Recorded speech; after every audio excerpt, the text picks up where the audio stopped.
Hello and welcome to Live at 5. My name's Nicky Hawkins, and as I said, welcome to Live at 5. Transfers, drama, and now your survival instincts get tested. It's time for Final One Standing. It's free to play, a £500,000 jackpot, no admin fees, and guaranteed winners.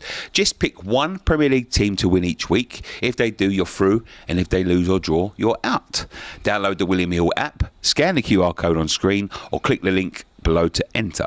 Register for free and make your pick for a shot at £500,000, Laurie. £500,000. Could do with that. It could do with that, mate.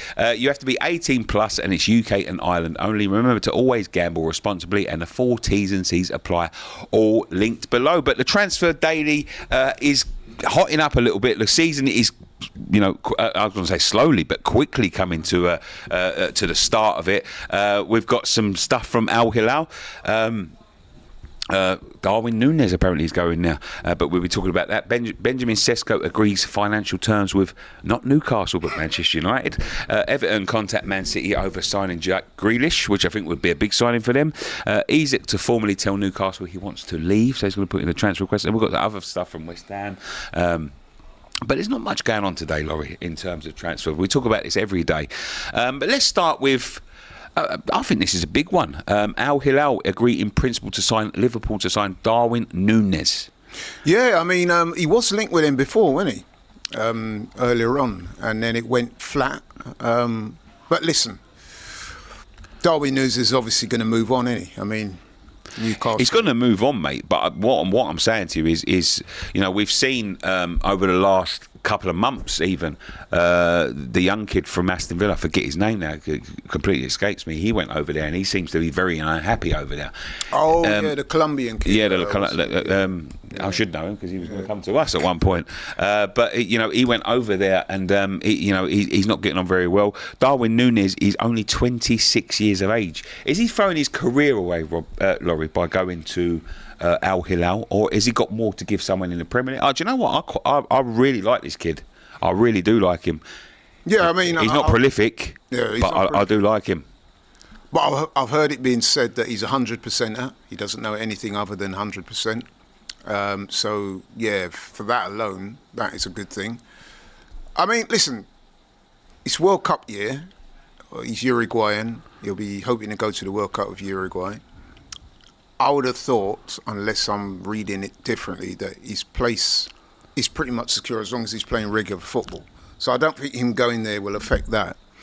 Obviously, the money is unbelievable. It's an unbelievable opportunity to provide generational wealth for both him and his family. And I think it's also fair to say that football in Saudi, the levels have gone up to what they were initially. Well, the interests have gone up in Saudi, I think. And I think as the interests go up, the levels do go up. I think Cristiano Ronaldo was a big one to go over to there. But if you saw, even in the Club World Cup, their teams performed creditably. Yes, I would say.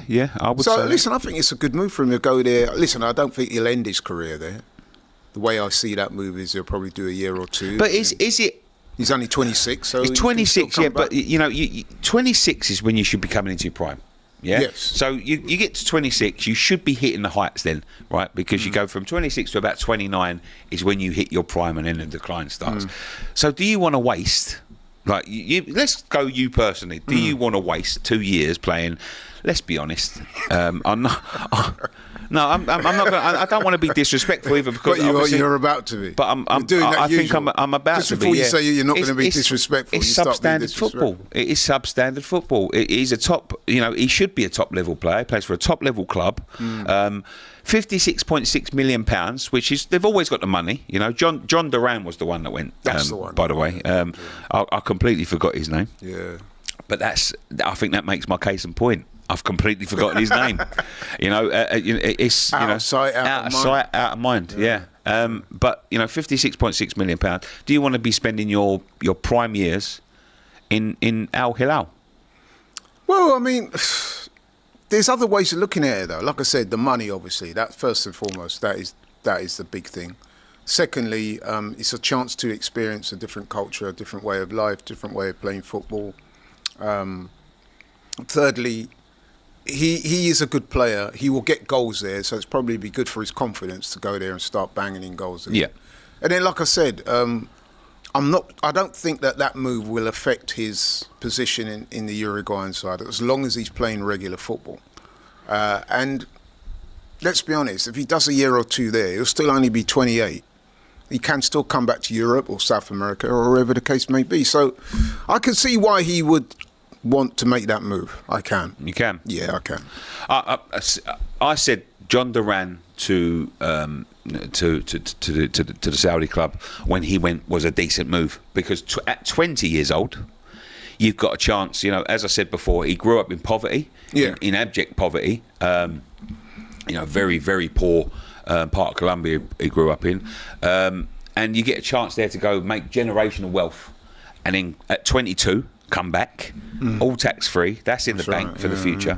But at 26, Laurie, I don't think that's a good move for him. You know, I think he's got a lot to give to someone at the top level. I really do. I could see him playing for a Juventus, an Inter or an AC Milan, and I think he's got the credibilities, and I think he's got the skill set. Certainly, he hasn't got the consistency. That's for sure, and that has been his problem all the way through his Liverpool career. He's got five goals already in pre-season. Yeah, but he's again, showing consistency he'll get 5 goals in pre-season, and then he'll go 10 goals without scoring. I see him scoring banger after banger after banger, and then want to roll along the line and he'll put it over the bar, and that is just the way he is. But I do think he's still got a lot to give at the top level. Gan at 26 years old. Would you like him at West Ham? I would take him. Yeah. We tried to sign him. We before Liverpool, we put in a big offer for him for 70 million. Right. Probably not worth 70 million in terms of, in hindsight, what he's done at Liverpool, but he has got the top a top set of a skill set. He hasn't got the consistency, and he hasn't got. If we take that its logical conclusion and extension, even. Yeah. So if you're Darwin Nunez, say you're offered West Ham and Al Hilal, could you see why he might prefer to go Al Hilal rather than West Ham? Because I could. No disrespect to West Ham. Yeah, of course, because they're offering big money. Not just the money, though. I mean, but just the struggle at West Ham and mid-table. Yeah. I guess you're not going to win much at West Ham. No. And if we're being brutally honest, whereas if you go Al Hilal, you're going to win things. Somebody, who was it? Says here. Someone says Nunez was priced out of a move to Napoli, and I mean I don't know about the move to Napoli. I did hear about the Napoli, but priced out of a move for 50 million quid. I can't see that being priced out. That's a substandard striker. Yeah, but they haven't got the money, the funds in that league. But again, we'll talk about Liverpool in a minute. Yeah. They can't just be giving their players away. No, they've still got to turn a profit. Yeah. So especially if they're looking to sign Isak, which obviously is what they're looking to do. Crispy Sesh says no other club was willing to pay his wages. Alex Azret says Liverpool priced him out of a move to Napoli, but if he didn't want to price himself out of his wages, it seems like he's priced himself out of a move to Napoli if his wages. MVR says Nunez is substandard. Do you agree with that? No, I don't. I think he came to this league with a big reputation, having scored a lot of goals in the Portuguese league. He's a Uruguayan international, and Uruguay are a good international team. He is a good player. You can see that when he plays. Like you said, his problem is consistency and confidence. I think if he finds the right club, you'll get goals from him and he'll do well. But I can absolutely see why he would want to go to Al Hilal, to be honest. It's a new project, an exciting project. Livers and Kamali says this guy would take his mum at West Ham. He literally says yes to everything. If you've supported West Ham, Livingston, then you would understand where I'm coming from. We've just signed Callum Wilson. We might as well have taken my mum at West Ham, to be quite honest with the injury record that he's got. But there we go. Bob Marshall says West Ham would be a massive step down. Wow. From Liverpool. I don't think anyone's disputing that, really. It will definitely be a step down. Yeah. And like I said, he'll be going into a team where there'll be a lot of pressure on him, won't there? Because West Ham, let's be honest, like I said, they're going to struggle. We'll talk. Yeah. We'll talk. But it's believed that the player has shown positives to say he wants to go there, and it says here, and this is to discuss: are Liverpool a good selling club? Are they a good selling club? I think they're a brilliant selling club for the money they get for some of their players. I think selling is one of their strong points, and they seem to replace the players they sell with superior players. Yeah, they've got a track record for that. They always bring in good players, always get good sell-on value for the others. Yeah. Okay. Let's carry on with Liverpool then, because this is a big one, and we'll go straight into Newcastle after. Isak formally tells Newcastle he wishes to leave. Liverpool in the know say the forward will officially say he wants to leave, and will he leave this window? This is going to rumble on. I mean, it was only a couple of weeks ago they signed Ekitike, and it seemed seemingly brought an end to the saga, and I think there was a few Newcastle fans that sort of breathed a sigh of relief when they signed Ekitike, because it was believed that Newcastle were going to sign Ekitike as a replacement. But as soon as Liverpool did sign Ekitike, it was only about a day after Isak started making noises. What has happened there, Laurie? What has gone on? Well, obviously, Isak, it would appear, has had his head turned, and he wants to move. I mean, I didn't see that coming, to be honest. And I have to say, even though I like the player, he's not handled it the best. He's been guilty of being unprofessional over it, and he's not covered himself in glory. That being said, I could see why he would want to go to Liverpool. You know what I'm saying? Like, the Liverpool are the big thing right now. The project. Yeah, they won the league. Look at the signings, the other signings they've made. Apparently, Isak does have some kind of affinity with Liverpool from before. We spoke in glowing terms about them as a club, described Anfield as one of his favourite grounds. So this was always likely to happen. I just didn't see it coming right now. I thought maybe he'd do another year there. I mean, it's not certain. I mean, he could say he wants to leave, but he has got a contract at Newcastle, and it depends how tough Newcastle want to negotiate. We'd see Nottingham Forest, obviously, with Morgan Gibbs-White. With Morgan Gibbs-White. Held hostage by Marinakis. Shut that deal down at the door. I've never known a club like gangster. Gangster. To reach a release clause, and the geezer goes, "I don't think so, mate. Sign this deal." So he shut. But don't you think with Isak though, right? I think his position there now is untenable, because after all what's gone on, this is what do Newcastle. It's all very well them saying we're going to put our foot down, he's going to stay, but. You know, I mean, what's the point? Exactly. Is that what you're getting at? Because he don't want to be there. I mean, he's formally asked to leave. Before he said, I want to explore my options, which was him basically euphemism for I want to leave. Now he's categorically said, I want to leave. Not only that, he's thrown his toys out the pram, don't want to train with the team, all this other stuff, all that he's been ordered to miss a Newcastle barbecue. Yeah, so I hear, yeah. So it seems like it's becoming a little bit toxic there. Yeah. You're not going to get the best out of the player by doing this.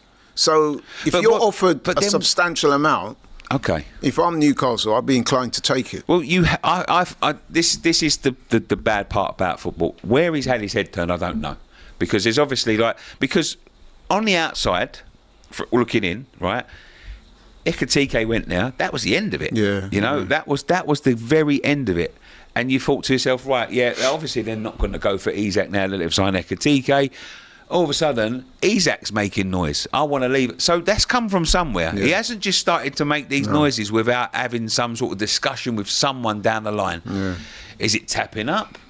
I guess so. If they've not given them permission to speak. But although it was interesting that, I mean, you probably heard the same rumour, but apparently, Isak is unhappy with Newcastle because, according to Isak and his team or representatives or whatever it is, Newcastle have reneged on a previous agreement to pay X amount of money. So they're citing that as one of the reasons why Isak might want to leave. Now, how true this is or not, I don't know. Was it a gentleman's agreement? Was it in writing? Who knows? But that is one of the reasons that they're saying that Isak is unsettled at Newcastle. But my thing is, how comes you're just bringing it up now? Yeah. Like, so if they're reneged on a deal to pay you, surely you should have addressed that weeks ago. Before I make this next comment, Laurie, is it right or wrong from the player? If the player's unhappy and he doesn't want to play for the club anymore and he wants to go and play somewhere else, is it right or wrong for him to act like this, or should he just get on with it? I've been quite categorically clear about this. I think that he's acted unprofessional. I've seen him do it. I've seen Wisa do it, and I've got to be honest. Even Gyökeres has done it to a certain degree. Well, this is the next comment. Exactly. That's why I asked you that before. I think that. I mean, you only had to see what Harry Kane did when he could have left Tottenham. He didn't down tools. He didn't refuse to train, and he got his move in the end, and it worked out fine. So, but that was in the end. You know, Yeah. they did keep him there for a few more years and he wanted to be there. Apparently that was a gentleman's agreement. Right. So I don't see, sometimes you have to know the ins and outs of what's going on at a club, right? So, you know, this is, you know, and we all love our football clubs. You love Arsenal. But if there is a player at Arsenal, he may love Arsenal. The club don't want him. They're not going to keep him because he loves Arsenal. You know, they will get rid of him. You know, if Isak would have flopped, they'd have been looking to shove him out the door as quickly as. But now he's a superstar. Obviously, they want to keep him, and now Isak wants to go on to bigger and better things. You know, we sort of had that thing with Declan Rice a little bit. You know, we couldn't keep Declan Rice in the end. You know, and. But he acted professionally. This is the thing about Declan. He acted professionally, and this is the way he did have a gentleman's agreement with the club. Maybe it went on for a year or two too long, right? But Declan knuckled down. He done his best for us. He won you a trophy. He won us a trophy. You know, he left on relatively good terms. I think the choice of club may have soured it a little bit. But I'm just saying, like, there is a way to do it. You know, there is a way to do that. To go in, my mum always used to say to me, Nicky, and this is to do with anything, whether it's work, relationships, any walk of life, always try and leave somewhere on good terms. Because you never know where it might, you know what I mean? Never burn your bridges. Yeah, exactly. So because he was on his way to being a club legend. He's just won the first trophy in 70 odd years. He scored the winning goal, or one of the goals. Well, he was their best player. He was their best player by far. He's exceeded all expectations. He's doubled, tripled his value since he's gone there. And he wasn't cheap to start with. He's an absolute global superstar, probably one of the best strikers in the world. What you said there does ring true. What you were saying about when it suits the clubs, and they will do dark arts to get rid of a player. Anything from releasing little bits of information about the player to make him look a certain way. I've seen clubs do that.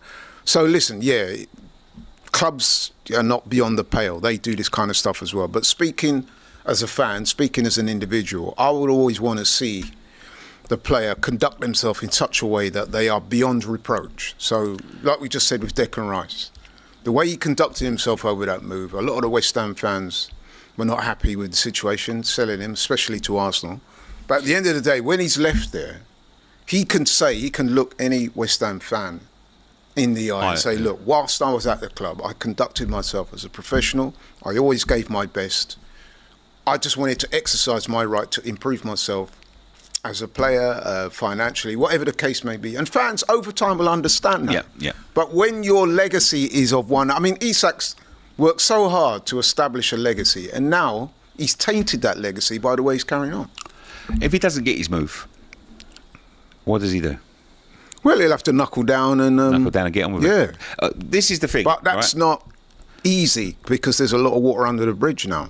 So this is the thing, right? So it's not just, you know, and I heard a few stories yesterday from an ex-player, funny enough, and it was, you know, it was very eye-opening when it comes to these sort of situations. Right. It's not just the fans that he has to face, because the fans, if he scores 5 goals in his first game, all will be forgiven. Yeah. But the people around him who feel, you know, his teammates, he's been ordered not to go to a barbecue. That says, you know, and I know for when they make these decisions, clubs, they consult the players. So they will say, do you want him here?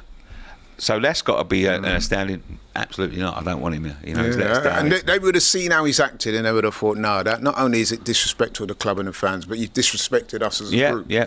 Not only that, a lot of the times, and you know this yourself, Nicky, a lot of the ways that these things get resolved is by giving the players sweeteners in the terms of money and contract beneficiaries and stuff like that. Now, if you're a player and you're hearing that after him throwing his toys out of the pram, they've given him more money, they're giving him more this, more that, how are you going to feel? You're going to think, look, this guy's acted like this, and basically you've rewarded him by giving him all that. What about us? And so, you know what I mean? So that's why I say, for me, I think that Newcastle, I know Liverpool submitted that first offer and saying that's your lot, and Newcastle would appear a little bit weak, wouldn't they, if they suddenly said, well, okay then. But I think in the long-term best interest of the club, I think that they should just let him go, and they need to try and bring somebody in because they're struggling in that. They are struggling, and it brings me to the next point, because if he does go, but would you pick Newcastle if they lost Isak for a final one standing? They have Aston Villa. Very good they have question. Aston Villa opening game of the season. Would you pick them in your final one standing? No, I wouldn't. You wouldn't? No, No? not at this Okay. moment in time. I mean, listen, man, Newcastle are a good team. It's strange, really, isn't it? Because Newcastle, you would have thought that. I mean, you've probably been to Newcastle, isn't it? It's a Loads great. of times, Have yeah. you never been there? I've been there loads. Yeah, so it's a great place, right? Brilliant. One club city or whatever it is. It is a city, right? Yes. One club. The fans are phenomenal. They're just coming off the back of winning their first trophy in X amount of years. I can't understand why they're struggling that hard to attract players there, but This is a difficult one, and this is a point I wanted to make. Like, is this the case and point of why PSR isn't working? Because you've got a club there that that should be able to build around someone like Isak. They've got the money, they've got the structure, they've got the fan base, Definitely. they've got the potential earnings. They've got everything in place there to be a world-beating, world-dominating Manchester, the new Man City, right? And PSR will not allow them to do that, you know. And now you've got someone like Isak, and the club, since Isak signed, the club has only been on the up, and now they've got to go back down again for what? Yeah, it's weird. To sell to a bigger club like Liverpool, and they are a bigger club, but not by much. But as well as that, right, you are right about that, by the way. Everything you said about that is true. But also, we have to be honest and say, for whatever reason, they're struggling to attract players there. I mean, since the window opened, they've signed Elanga, which, by the way, is a good signing. But they've missed out. I mean, they've just missed out on Sesko, it would appear. Yes, yeah, we're talking about that next. They've missed out on one or two other targets, Gahey, you know what I mean? So, what is it about Newcastle that is not proving attractive to top players to want to go there? We know about the PSR, but there's more than it's just PSR why players are not going there. Livingston Kamani says this: Newcastle is not a big club. No matter what, no matter how good they play. Of course, it's a stepping stone club, and get an opportunity to play for a traditional top six club. The entitlement is crazy. Now, I would say this to Livingston: who is the traditional top six? Because if you include Manchester City in that, they are not a traditional top six club. No. They are a brand new top six club that have done exactly the same as what Newcastle want to do and propel themselves into that top six conversation. In fact, we're not talking about a traditional top six club there. We're talking about a club that is on top. Yeah. Last season, they've dominated football for the last 10 years. Manchester City, in terms of titles, in terms of even won the European Cup, won FA Cup. Never done any of that before. Before they've done that. So why are you talking about a traditional top six club? Newcastle have got all the tools in that conversation to be a top six club. They were a top six club 20 years ago. 30 years ago even. They was in the Champions League. They was fighting for titles. So they was at the top of the list. Yes, they haven't won a trophy for a very, very long time, but you can't turn around and say he wants to play for a traditional top six club, because Manchester City are basing as a traditional top six club, and they are not a traditional top six club. Yeah, exactly. I'm sorry, but history has to change, and I am personally sick of people like that saying they want to go to the top six. They want to go to the top six. We want to make top six clubs. Newcastle want to make themselves a championship winning club, and PSR is restricting them from doing that. And I think this is case in point as why PSR is not working. It needs to be refined throughout the pyramid, because you've got clubs like Sheffield United who can't pay their wages for their players. Sheffield Wednesday, sorry Sheffield United fan. Sheffield Wednesday, who cannot pay their wages to their players, and they're a championship club. And then you've got a club like Newcastle who've got all the money in the world, and they have to sell their best players to a better team to make them better, so it gives you less chance of competing, to stay afloat and to stay on top of it. It can't be right, Rowie. It must be so frustrating for Newcastle and their fans to see someone like Isak behaving this way, because they would have thought after all the interest, because remember initially Arsenal were heavily linked with Isak. Yeah. And we weren't able to land it. And a lot of people said at the time, they've got Champions League football, their trajectory is upwards, they're keeping Isak shows that we can become a major player in years to come. We've got the money behind us, we've got the manager, we've got other really good players, Guimaraes and the likes, you know what I mean? So we're on the upward trajectory. Now this has happened. It's just kind of stalled all that. Yeah. So it's a shame in a way. Absolutely. Like you said, man, you know what I mean? You want other teams to emerge. So Joe C says, the man... you mean the PSR rules that every Premier League team voted for? This guy's a joke. And I'm going to tell you why, Joe C, that they voted for them PSR rules is because clubs like Burnley and West Ham, unfortunately, and the lower clubs like that, they know where their bread is buttered. And they know that keeping the top six is going to make them more money. Like, the fans don't. I don't care about the top six. I want to be a top six club, as everybody does. Everybody wants to win the Premier League. But the board of directors, the people that own these football clubs now, they know where their bread's buttered. And they know having Arsenal, Manchester United, Chelsea, so-and-so, whoever at the top, is going to make them more money in terms of the brand. Actually, tell me how that, because that's an interesting point you just made. So tell me how that works then. You're saying that clubs like West Ham almost preferred it to be that hierarchy. Where do you think, right, the naming rights and the money was going to come from if there was a Super League? So them clubs were going to go. Why do you think everybody else was panicking? Because they're the money makers. Yeah. The teams that were leaving were the money makers of the league. Yeah. So I guess that's why in Scotland they never want Rangers and Celtic to join the Premier League. Yes, because it would have killed the Scottish Premier League. Yeah, so I hear what you're saying now. Yeah, absolutely. Idris 499 super chat. Thank you very much. He says this one for you, Laurie. I think on my way to the Villarreal game and about to witness the first few of many Gyökeres bangers for Arsenal. I would agree. Apparently, Gyökeres is starting today, and that's really good news for the Arsenal fans because we only got a few minutes, a little cameo against Spurs. He didn't really get to do that much.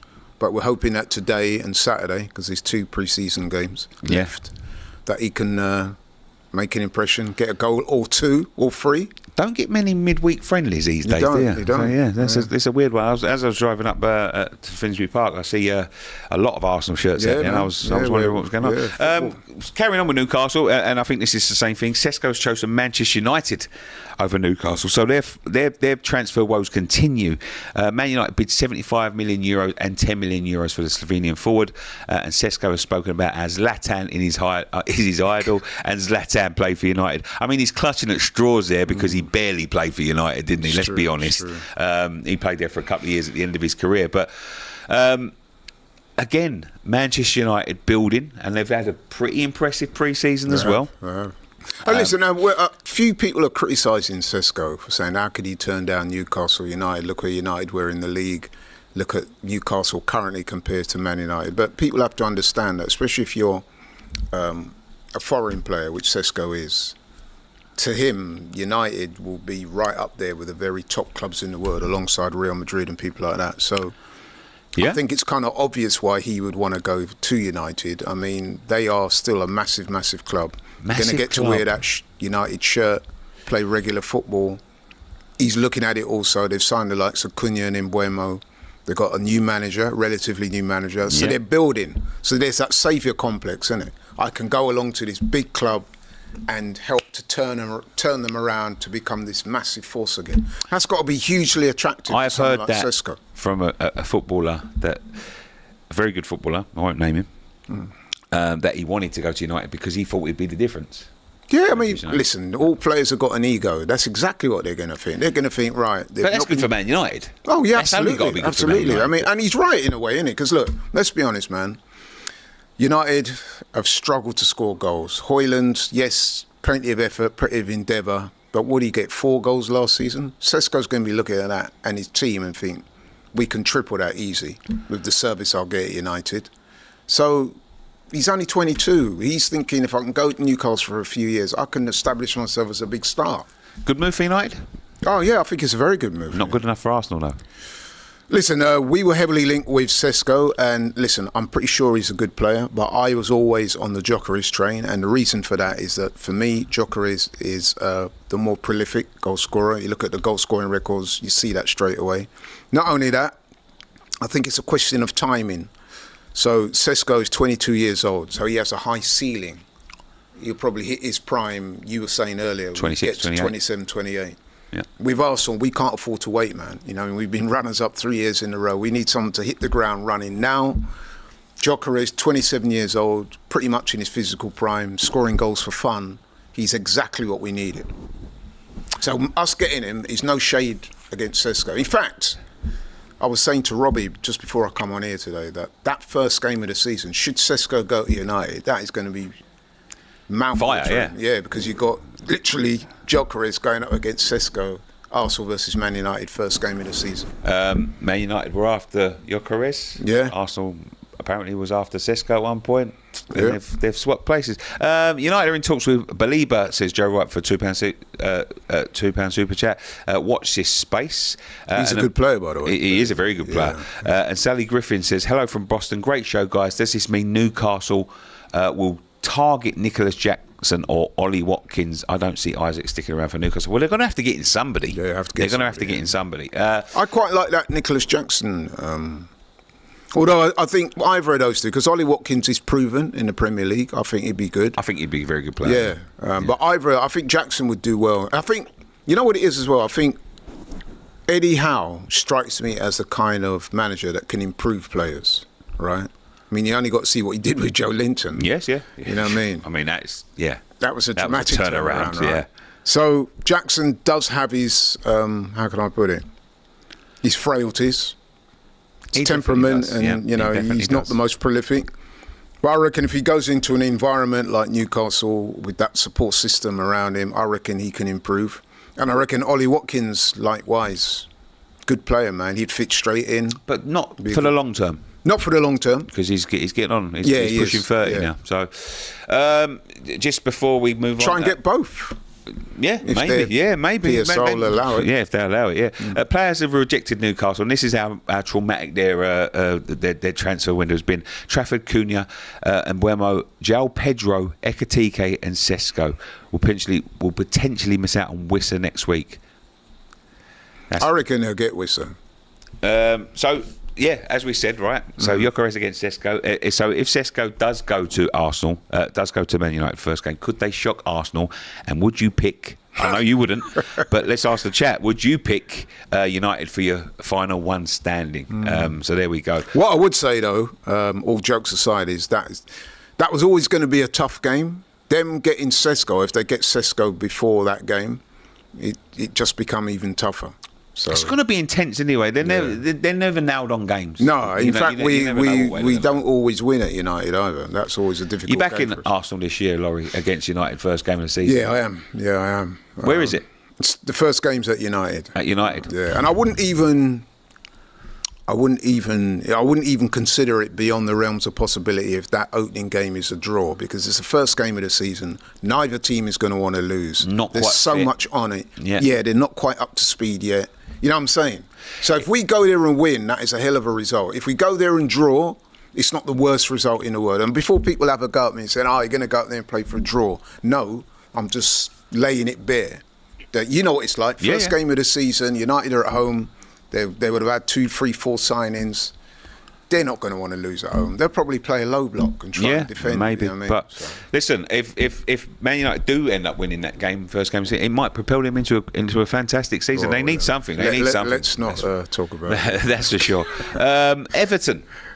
Jack Grealish. I mean, I was watching the West Ham Everton game last week, and David Moyes, who had a very what's the word?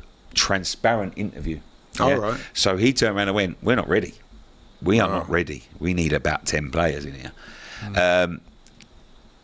They was frail. I'm going to say that. We played them. They was very poor. Really? That's so poor. In fact, I've backed them for the drop this year. What? So you got 10 players you need there. Jack Grealish. Is Jack Grealish a player you need when everywhere else on the pitch is weak? Because I don't think that's going to suit them whatsoever. It'd be exciting. On the one hand, you could say that, but then on the positive side, you could say someone like that coming in will give the club a lift. And, you know what I mean, a lot of people will be talking about Everton, give the place a lift, the fans will be excited, the press will be excited. Grealish will be excited, because let's face it, he's had a horrible last year. Will he be excited to go to Everton? He'll be excited to be getting first-team football again. I mean, let's be honest, he is still... He's better. I think he's better than Everton, Laurie. Yeah, you could argue that, but at the same time, it's Premier League football. It's Everton, so it's across the Pennines. He won't have to uproot. And crucially, first team football. I mean, not that, because Moyes is the kind of manager, if you're not doing it, he won't going to pick you week after week. That's right. But if he goes there, gets his head down, trains hard, works hard, he will get regular first team football. And listen, there is that small matter of World Cup year, and Grealish is very much a part of Tuchel's plans. Tuchel's actually said that, so he needs to be playing. He will excite Everton fans. He will. He will go right to their hearts. I mean, they're a club like us, a player with a little bit of flair. It says Everton's contact Man City over signing Jack Grealish. The forward has been excluded from Pep Guardiola's plans and was not taken to the Club World Cup. Yeah. It looks like he's been frozen. Yeah, so he needs to go somewhere. Yeah, exactly. Could somebody else come on in loan? Could you see an Arsenal coming in for him on loan? Is it something? I don't think Arsenal. I don't think he's. But maybe Newcastle struggling for players. Could Newcastle come in? Yeah. He is still a top player. He is a top player. Tottenham. They've just lost Maddison. Yeah. Although they've signed Kudos and people like that. So. Listen, I think Everton is a good move for him. I don't think he should look down his nose at Everton. Not to say that he is doing that, but I don't think that. I mean, you've said that you think Everton might be a little bit beneath him. I'm not so sure. Not at this stage in his career. Struggle this year. That is. I'm not saying Everton. Absolutely, Everton. I don't want any Everton fans to think I'm looking down my nose at Everton, because Everton are a fantastic club, and Everton are a very traditional club, and they're a very proud club, and I think they deserve a lot of respect. But I've got to say what I see in terms of the pre-season. They are not ready. They haven't got the players. Well, they've got David Moyes as their manager. I know you're not a big fan of Moyes. No, I love David Moyes. I'm not. It's not that I'm not a big fan, but I'm just saying. If that's your definition of love, some of the things you told me about Moyes, I would describe that as love. I love him for what he's done. I didn't love the football I had to watch at the end of it. I would say, So well, you're nothing if not honest, Nick, and I respect. No. I've got to be honest. I've got to be honest, and I don't think Everton. I think it's what the fans will love it, because he'll probably be the most exciting player they've got. Right. I don't think he'll fit what the manager wants, because the manager. I know David Moyes, and David Moyes is going to want steel in there. Yeah, he wants pragmatism. They look like a bit of rubber the other day. You know what I mean? They're flopping all over the place. You know what I mean? So. Well, you know what? If they could get a tune out of him, he will be a big hit for the fans. He could. But it'll be a good story. I'm just telling you the way David Moyes plays his football. I know what you mean. I've seen it. I can't see him using Jack Grealish in the right way, and so I don't think. I would describe Moyes as a very structured, pragmatic manager. Exactly. So you're right. In terms of Grealish going there, it's not the link that you would immediately make. However, if they can bring him in, get him playing, get a tune out of him. Yeah, I think that will be really good for him and for Everton. Okay. There's lots of comments coming in. What about Fofana? Someone's just mentioned that West Ham is next, and we're looking at a player called. Now, forgive me, Laurie, because this is not too exciting to me, but a free agent called Josh Brownhill, come from Burnley. Yeah, I've heard he's a Burnley player. Yeah. He's out of contract. 18 goals last year in the Championship. I'm not too excited about that, but that looks like the standard of players we are looking for. But a bigger name has come up on the board, and someone just asked me about it there. Raheem Sterling. So you will know Raheem Sterling very well. I do. See, me personally, for West Ham, I would take Grealish over Sterling all day of the week. They're both very, very good players. But I think that is a signing very much like Jack Grealish signing for Everton. They're just looking at the name there. They are just looking to be fair though, Raheem, we know he's a quality player. Right, some would argue he's a Premier League legend, given what he's done at Liverpool. I would say, yeah. Went to Chelsea, didn't work there. Went to Arsenal, did not work there. So there's two ways of looking at it. Is he done, or does he just need a new challenge? Well, this is the $1 million question, is it? And this is the question that every Premier League club, I'm sure, because Raheem Sterling, the name, comes available. Most clubs should be looking at him, right? Raheem Sterling from Manchester City, anyone takes him. Yeah. Raheem Sterling from Chelsea and Arsenal, is he? But that is the question. Is he done? You know what it is, right? So I'm going to be a little bit biased there, because I really like Raheem Sterling. I've met him a few times, and I really wanted him to do well at Arsenal. I couldn't quite work out when he was because let's be honest, it flopped. I've just got to be real, and keep it 100. He did not have a good time at Arsenal. He wasn't successful. But the thing I couldn't work out is, and there was lots of Arsenal fans on the same train as me, is he physically done or was it just a confidence thing? Because towards the end, there were games when I almost felt sorry for him because he was so bad. But like I said, is he done physically? Because he's been at the top, playing at the 16, top level. He was 16 when he made his debut. Is the leg's gone and he's shot to pieces, or is it that he's in such a bad place that his confidence was just at such a low ebb, he couldn't get nothing going? So that's the risk you guys are going to have to take on board if you take him. We've seen a couple of players, and you know, I think Dele Alli was one because he's on the verge of a move to Rangers. Apparently, he's had his contract cancelled at Lake Como or I Como. I heard him. And isn't that Fabregas's team? Yeah, that's Fabregas's team. So he's sort of cancelled the contract there. He's apparently on his way back to Rangers, and they're talking about, can you at that age, if you've lost your confidence, if you lost your zip, if you lost your drive, can you get it back? And you know, they made very valid points. I can't think of many at that age that goes back to a club and then revitalises their career. You've seen so many drop. You know, Dele Alli's drop was it's it was like a roller coaster. Plummeted, man. But Raheem's has been not as stark, not as stark, but it's been there. You've seen it, you know, from the dropping from you know, Man City winning the league, Champions League semi-finals, England, probably England's most important player. Then all of a sudden he's not getting picked for England. He goes to Chelsea. He's not getting games for Chelsea. Then all of a sudden he's, you know. Yeah. I think what I would say, the difference between Sterling and Dele Alli straight away is that Dele Alli, we all know that he's had a lot of personal problems with mental health and stuff like that. So that's contributed to his demise, unfortunately. I mean, that's something that he's spoken about on the record. With Raheem Sterling, he's not had that. It would appear that he's happily married, he's has his kids around him, moved back to London, and he's happy. So his personal life, as far as we're aware, is fine. It's just what he's doing on the pitch. Now, if you're happy off the pitch, then you'll have a much greater chance of succeeding on the pitch. So I think it is slightly different to Dele Alli. But I would say, though, that there were times when I saw Raheem last season that I was thinking, wow, this is not the same guy that I've seen playing for Liverpool and Man City. Far from it. Yeah. So it'd be interesting to see how that goes. I mean, do you think that will happen for West Ham? No, I can't see it happening. Because I'm going to be honest. I can't see that. We've still given got where you're at, I'm not sure. Somerville. I know we've just lost Kudus, but we've got a couple of players in them positions, and again, for me, the evidence wasn't there at Arsenal. You know? I mean, if he'd have done something at Arsenal, I'm not talking about pulling up trees, but like he literally went there, and there were times when I saw him on the bench, and I thought, I forgot he was there. Yeah. He played that. You know, that unfrequent that I literally forgot he was there. And the thing is as well, is that what didn't help Raheem as well is that if you remember, when we brought him in that January transfer window, we were being linked with other players, strikers. We needed a striker. We didn't get anybody, and then we got him. Yeah. And there were a lot of fans who straight away thought, nah, man, we needed a striker. Then there were some other fans, of which I was one of them, saying, look, you know what, this might be one of those master strokes. Okay, didn't get a striker, but if he comes in, we know he can get goals. We know he's Premier League proven and ready. Yep. He could surprise a few people, but unfortunately, he didn't.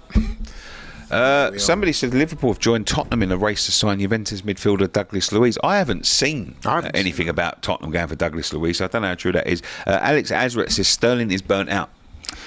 He's lost. Well, there is. Listen, if people say that, I can't argue too much. But like I said, I would hope that there's still something there. Laurie, from players that hit top form for top clubs. Michael Owen is a prime example. Yeah. You know, absolutely. You know, phenomenal. Playing every game at 17 years old. By the time he was 30, he was done. Yeah. Raheem's very much in that. We've seen that in a whole load of other sports as well. You get these kids that come along and they're phenomenal. They're tearing it up. And then as they get older, whatever happens, and they're not quite the same, and they never amount to what they were before. I'm hoping that Raheem Sterling still has another season or two left in him, because when he is on form, he's a tremendous talent. I think he's a kid that's had immense amount of pressure put on him at times, Yeah. an immense amount of spotlight put on him unfairly. Yeah, you know, because that's true.